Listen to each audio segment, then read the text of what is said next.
Notre prochain invité, bon, on devait le recevoir hier, mais bon, il y a des choses qui arrivent dans la vie qui sont des fois imprévues. Alors, on comprend ça. Catherine Couillard, qui est directrice générale du Carrefour mondial de l'accordéon. Bonjour. Bonjour, Michel. Comment ça va? Ça va bien, toi? Oui, merci. Écoute, hier, on annonçait, parce qu'il y avait un embargo, là, ça commençait vraiment hier, on annonçait la nouvelle programmation et la tenue du prochain Carrefour mondial de l'accordéon qui aura lieu du 29 au 31 août prochain. Oui. Catherine, 65 musiciens, oui. 8 pays représentés, 7 scènes extérieures, plus tout. Coudon.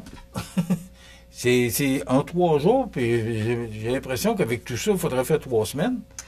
Oui, c'est sûr que des fois, les gens me posent la question, mais tu sais, qu'est-ce que je vais aller voir, qu'est-ce qu'il ne faut pas manquer, mais il y a tellement de choses à ne pas manquer, puis c'est sûr qu'à un moment donné, on ne peut pas toujours se dédoubler, fait qu'on a une offre pour tout le monde. La musique traditionnelle, on a de la musique classique, on a beaucoup de musique du monde cette année, fait qu'on en a vraiment pour tous les goûts. Bon.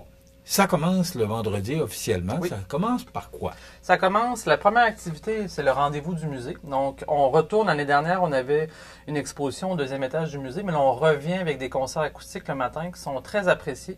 Donc, c'est des concerts d'1 heure. Le premier concert, c'est Naragonia, un groupe belge qui vient. Donc, c'est un couple qui joue ensemble, accordéon, violon. Et la deuxième partie, c'est Katalin Gouzevati, qui est un jeune artiste moldave de 19 ans. Qui vient avec nous cette année, qui vient au Canada pour la première fois aussi. Bon, on parle, c'est sûr que oui, il y a des concerts, comme parce que ça appartient au Carrefour mondial de l'accordéon que d'avoir des concerts, mais il ne faut pas penser que concert, il y a des activités partout dans la ville durant ces 3 jours-là. Il y a des activités, je dirais, là, vraiment pour tous dans 2 sites principaux. Donc, au musée de l'accordéon, ça fait plusieurs années que c'est un site qu'on travaille. Le village des exposants, on a Accordéon sous la tente qui sont des entrevues avec les artistes. On a le coin des jeunes, on a des jeux géants cette année. On a des jams publics, une nouvelle activité. Donc à 4h30, de 4h30 à 5h30, 6h, on a des jams publics avec des maîtres de piste en musique traditionnelle. C'est une activité généralement fort appréciée dans ce type de festival-là.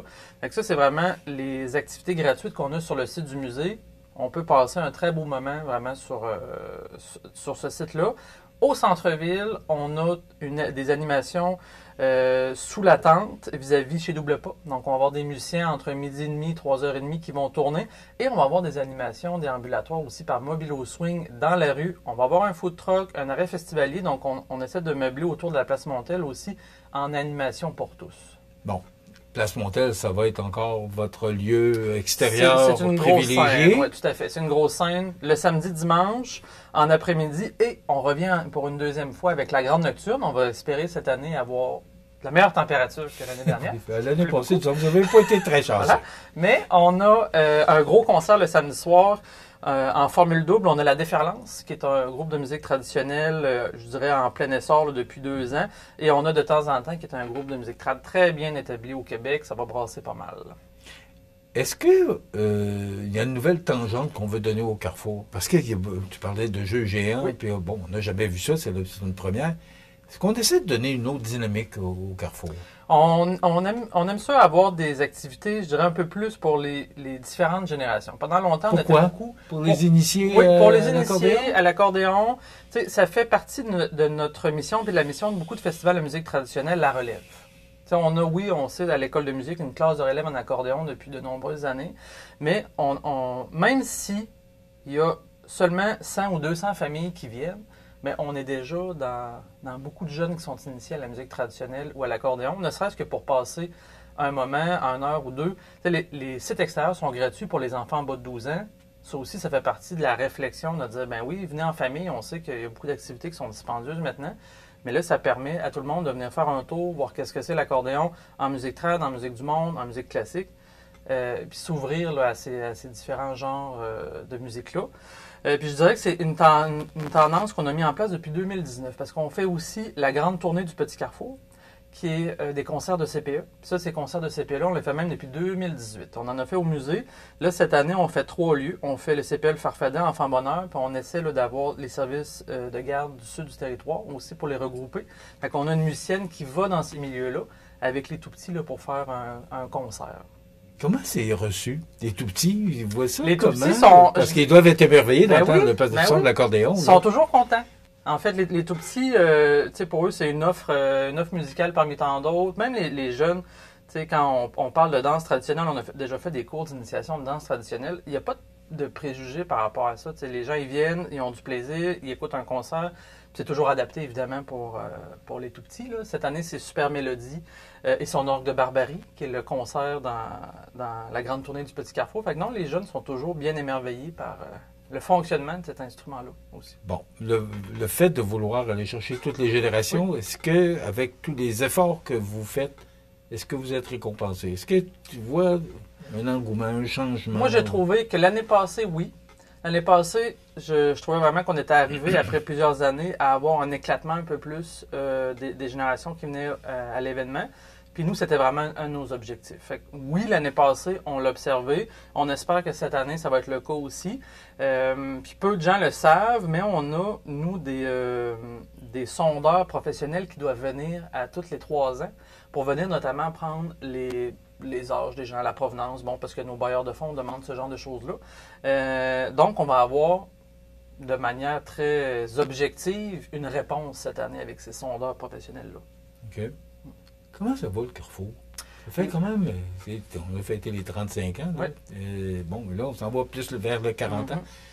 Est-ce qu'on atteint des objectifs? Parce que, bon, tu l'as dit, il y a des sondeurs, les bailleurs de fonds sont là, les commanditaires, parce que sinon, il n'y a pas de Carrefour, on le sait. Alors, vous êtes soutenu, puis il faut livrer la marchandise. Toujours. Est-ce que... C'est sûr est-ce que pour toi, la marchandise est livrée? Est-ce que tu rejoins... Est-ce que tu atteins tous les objectifs que toi et ton conseil d'administration vous fixez? Je dirais oui, mais comme toutes les organisations culturelles et communautaires, on fait face à une grande augmentation des coûts dans différents secteurs, que ce soit... D'abord pour les artistes, probablement, l'accueil des artistes, ça l'a augmenté énormément. Les billets d'avion, l'hôtel, la restauration, et c'est normal. Je veux dire, la vie, tout le monde sait que ça a augmenté beaucoup dans les dernières années. Donc, il faut s'ajuster. Donc, oui, on atteint les objectifs, mais il ne faut pas faire comme si ces augmentations de coûts-là n'existaient pas. Elles existent pour toutes les entreprises, que ce soit pour un OBNL culturel, un festival, un musée. Oui, tout le monde subit les mêmes... Tout le monde a ça. C'est ça. Donc, oui, on rencontre des objectifs, mais il faut rester prudent par rapport à l'augmentation de ces coûts-là. Catherine, je t'ai posé cette question-là parce que on a appris que tu quittes le navire le 2 septembre. Bon, écoute, comment pourrais-je te poser la question? Comment... 7 ans? Oui, ça a fait 7 ans. Dans le fond, moi, je suis arrivé en 2018, à l'hiver 2018. Qu'est-ce que tu retiens durant ces 7 ans-là? Je retiens une super équipe, d'abord et avant tout. Vraiment, c'est ce qui m'a... Je dirais le souvenir, c'est vraiment l'équipe qu'on a réussi à bâtir ensemble, puis qui travaille de manière collégiale, qui s'investit énormément, parce que dans les OBNL culturels et communautaires, c'est des gens de cœur, généralement, qu'on retrouve là. Puis c'est la première chose que je retiens. Des bénévoles en or, un conseil d'administration qui est présent, mais des bénévoles aussi qui sont hyper impliqués. Puis la troisième chose, c'est des artistes. Moi, je dis souvent, les Carrefour, c'est une famille.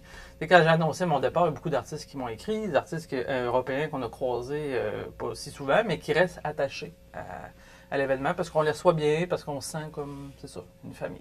Est-ce qu'après 7 ans, tu peux dire mission accomplie? Tu t'es probablement fixé des objectifs? Oui. Il y a toujours des choses à faire. Dans ces organisations-là, sinon, on n'aurait pas besoin de directeur ou de directrice. On peut toujours les développer, mais moi, mes objectifs, je trouve que oui, on est rendu à un stade de maturité pour l'organisation. Je me sens à l'aise de donner les rênes à quelqu'un d'autre. Le concours est encore ouvert jusqu'au 5 juin. Fait qu'il reste seulement 2 jours là, pour appliquer sur mon poste. OK. Là, on ne peut pas annoncer où tu t'en vas parce qu'il faut laisser au nouvel employeur annoncer où tu t'en vas. Mais bravo pour ce que tu as réalisé et fait pendant ces 7 ans-là. Ça a été un plaisir. De toute façon, il semblerait qu'on va se retrouver sur d'autres routes. Mais je veux te souhaiter bon succès dans ce que tu vas comprendre. Puis félicitations pour ce que tu as fait pendant ces 7 ans. Moi, j'ai travaillé à tes côtés comme média. Et toujours disponible, toujours prête et toujours là. C'est ce que je retiens de ton passage. Et le changement, tout ce qui s'est passé au niveau du Carrefour. Bon, il y avait des grandes chaussures à chausser, de prendre la place à Rénal Ouellette, et je pense que tu as très bien fait ton travail. Merci, c'est gentil. Bravo, Catherine. On va se revoir certainement. Sous d'autres cieux. Oui. Merci beaucoup. Merci. Catherine Couillard, directrice générale du Carrefour mondial de l'accordéon, quelques secondes pour dire, là, parce que là, on annonce la programmation, puis que les billets sont en vente. Là. Oui. Vous pouvez aller voir sur le site tous les spectacles annoncés. Puis, accordéonmontmagny.com, c'est l'adresse où on retrouve la billetterie, la programmation. Sinon, les gens, évidemment, peuvent venir au musée ou sinon nous appeler 248-7927, le poste 1 pour la billetterie. La fin de semaine de la fête du travail, comme d'habitude, du 29 au 31 août prochain, le Carrefour mondial de l'accordéon. Voilà, ça complète.